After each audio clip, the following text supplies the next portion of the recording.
Bonjour, nous allons parler aujourd'hui d'une montre iconique de la marque Patek Philippe, la Nautilus. Patek Philippe est né en 1839 et va évoluer sur les montres bracelets dès 1932 à la reprise de la famille Stern de la manufacture. Les premières pièces sont des pièces Calatrava et on est déjà sur des modèles qui sont sportifs. Mais la Nautilus fait partie des montres iconiques les plus sportives et les plus importantes de Patek Philippe. On découvre en 1976 pour la première fois la Patek Philippe Nautilus. Elle est la deuxième montre dessinée par Gérald Genta. La première est la Royal Oak, connue et son lancement était en 1972 et fait partie également des montres iconiques importantes. La référence 5711 dont nous parlons aujourd'hui est la réplique quasiment exacte de la Patek Philippe 3700 de 1976.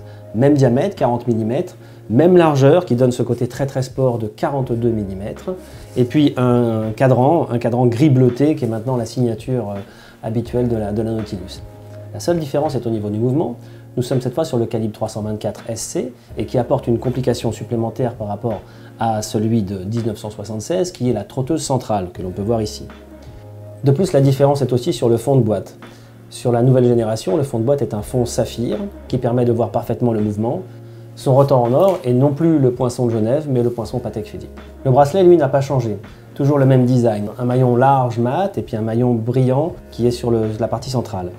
En revanche, on a une double boucle déployante et toujours un système flip-lock. La Nautilus 5711 est en train de prendre exactement la même voie que son ancêtre, la 3700. La 3700, aujourd'hui, cote déjà parmi des montres qui valent entre 50 et 80 000 euros. Et la 5711, qui coûte 22 800 euros aujourd'hui prix public, est quasiment introuvable et cote déjà, dès sa sortie, à plus de 10 000 euros plus cher. L'explication est simple. Une montre qui est absolument indémodable, un design exceptionnel, dessiné par Gérald Genta, et puis surtout une montre de luxe avec un diamètre parfait et extra plate. En conclusion, la Patek Philippe référence 5711, de par sa rareté, de par sa fabrication très limitée, son design dont on a parlé, restera une pièce iconique et forcément, cette montre moderne d'aujourd'hui deviendra une montre de collection demain.